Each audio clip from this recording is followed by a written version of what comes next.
हमारी जो भोजपुरी ऑडियंस है वो सभी लोग हर बार एक ही सवाल करते थे कि ये भोजपुरी सिनेमा चेंज कब होगा। तो भोजपुरी सिनेमा को चेंज करने के लिए हम लोग तैयार हैं। अब हम जनता से जानना चाहते हैं कि क्या जनता तैयार है, क्योंकि 4 तारीख से सिनेमा घर में ये फिल्म हम लोग लेके आ रहे हैं और इसी उम्मीद के साथ लेके आ रहे हैं कि एक बार हमारी जो ऑडियंस है, जो हमारे दर्शक हैं, उन्होंने अपना प्यार आशीर्वाद दे दिया तो इस तरह की फिल्में बनाने के लिए हमारी पूरी इंडस्ट्री तैयार बैठी है। हमारे इंडस्ट्री के जितने टेक्नीशियन हैं, जितने कलाकार हैं, जितने प्रोड्यूसर हैं, वो सभी लोग तैयार बैठे हैं कि हम भी चाहते हैं कि भोजपुरी सिनेमा का नया दौर शुरू हो, नई पारी शुरू हो। पर उसके लिए हम तो तैयार हैं, पर हमें ये देखना है कि हमारी जो जनता है वो तैयार है कि नहीं। और इसके लिए हमारा नाम बा कन्हैया ये जब सिनेमा घरों में आ रही है तो मैं खुद भी, हमारा नाम बा कन्हैया की पूरी यूनिट जो है, पूरी टीम जो है वो आ रही है सिनेमा घर में दर्शकों का प्यार आशीर्वाद लेने और उनकी राय लेने कि उनको ये फिल्म कैसी लग रही है और आगे क्या बदलाव चाहते हैं, तो उनसे जान के और भी बेटरमेंट के लिए काम करेंगे। सर, थोड़ा सा अगर फिल्म के बारे में जनता को बताएं कि किस तरह की फिल्म है। ये फिल्म बिल्कुल अभी तक भोजपुरी फिल्मों में जितना लोगों ने देखा उससे अलग है। विशाल वर्मा जो इसके डायरेक्टर हैं, पूरी तरह से उन्होंने अलग फिल्म बनाई है। और जैसा कि नॉर्मली भोजपुरी फिल्मों में हम लोग 20 साल से काम कर रहे हैं, तो हम भी यही देखे हैं कि बहुत सारे गानों के साथ में फिल्म बनती है, पता नहीं चल पाता था कि गाने में फिल्म है कि फिल्म में गाना है। उसको ब्रेक करके विशाल वर्मा जी ने एक नई शुरुआत की है और जितने गाने की आवश्यकता है, 1-2 गाने की, वही रख के और बहुत अच्छी कहानी उन्होंने बनाया है। कहानी मैं अभी इसलिए नहीं बता सकता कि वो देखने के बाद ही पता चलेगा कि आखिर ये कहानी है क्या, जिसके बारे में इतनी बात हो रही है, सब लोग कह रहे हैं, पूरी इंडस्ट्री जो है वो प्रे कर रही है, सभी लोग जो है आशीर्वाद दे रहे हैं कि ये फिल्म थिएटर में लग रही है तो हमारे दर्शक इसको प्यार दें, ताकि भोजपुरी इंडस्ट्री जिसमें ये कैपेसिटी है कि हम दुनिया की सबसे बड़ी इंडस्ट्री बन सकते हैं, क्योंकि सबसे ज़्यादा दर्शक हमारे पास हैं, ये सबको पता है।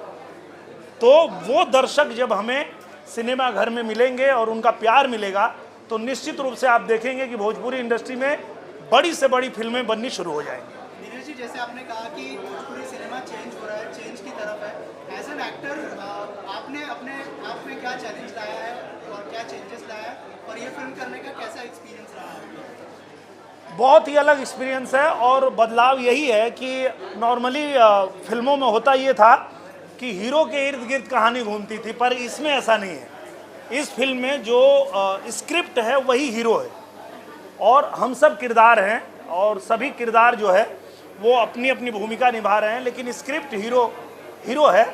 और ये पहली बार आपको देखने मिलेगा भोजपुरी में इस तरह की स्क्रिप्ट बनी है और लोगों को बहुत मज़ा आने वाला है। सर, लेकिन थोड़ा सा चिंता का विषय है कि भोजपुरी ऑडियंस थिएटर तक नहीं पहुंच रही है, होपफुली ये फिल्म के साथ पहुंचे। मैंने वही कहा कि हम लोग तैयार हैं। जो ये सवाल किया जाता था कि भाई भोजपुरी सिनेमा कब बदलेगा, तो हम तैयार हैं। अब पब्लिक तैयार है कि नहीं, जनता तैयार है कि नहीं, ये उनको तय करना है कि हम एक अलग सिनेमा लेके आ रहे हैं सिनेमा घर में। अब हम ये भी उम्मीद रखते हैं कि अगर जिस तरह हमारे मन में है कि हम भोजपुरी सिनेमा को बदल दें, वैसे हमारे दर्शकों के भी दिल में है, तो ये बदलाव तभी होगा जब दोनों साथ मिलेंगे। तो हम आ रहे हैं आपसे मिलने थिएटर में, आप भी आइए और खूब सारा प्यार दीजिए ताकि हम लोग जो मुहिम लेके चले हैं उसमें सफल हो सके। सर, प्रोड्यूसर साहब भी हैं दिनेश जी हमारे साथ में, क्या कहना चाहेंगे? सर, आइए ज्वाइन करिए प्लीज। हमारे रिंकू भैया और रिंकू भैया, क्या कहना चाहेंगे फिल्म के बारे में? जैसे चेंज शुरू हो चुका है, एज अ प्रोड्यूसर क्या क्या चैलेंजेस थे और ये फिल्म के ऊपर काम करने का कैसा एक्सपीरियंस? सबसे बड़ा चैलेंज है ऑडियंस को थिएटर पे पहुंचाना, उनको बुलाना। हमारी कोशिश है कि हम जितना जल्दी जितने ज़्यादा लोगों को बुला पाएंगे, हमारी फिल्म के थ्रू जितने भी लोग आएंगे जुड़ेंगे।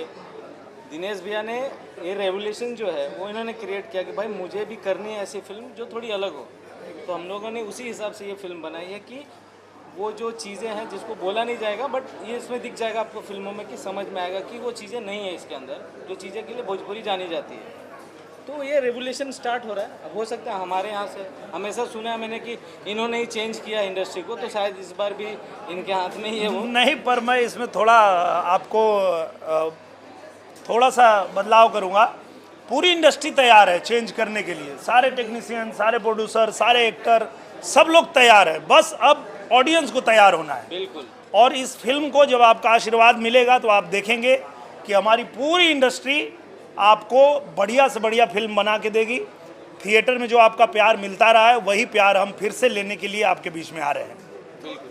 सर जैसे चेंजेस की बात हो रही है तो एज अ प्रोड्यूसर एक चैलेंज के साथ साथ एक रिस्क भी था, अगर उस बारे में कुछ शेयर करें आप। बचपन से सुना होगा आपने, बिल्ली के गले में घंटी कौन बांधेगा, तो शायद मैं वो हूँ जो बिल्ली के गले में घंटी बांध रहा हूँ। अगली बार जब आएगी तो बिल्ली आएगी तो सबको पता चलेगा, तो वो शायद हो सकता है। रिस्क तो है, बट है थोड़ा गवर्नमेंट का भी सपोर्ट मिलेगा, जिसकी वजह से थोड़ा रिस्क कम हो जाता है, और ऑडियंस ने प्यार दे दिया तो फिर बल्ले बल्ले। और सबसे बड़ी बात है कि कोई भी व्यवसाय, दुनिया का कोई भी व्यवसाय, उसका रूल ही यही है कि नो रिस्क नो गेन। आप बिना रिस्क के अगर गेन चाहते हैं तो वो संभव ही नहीं है दुनिया के किसी भी व्यवसाय में।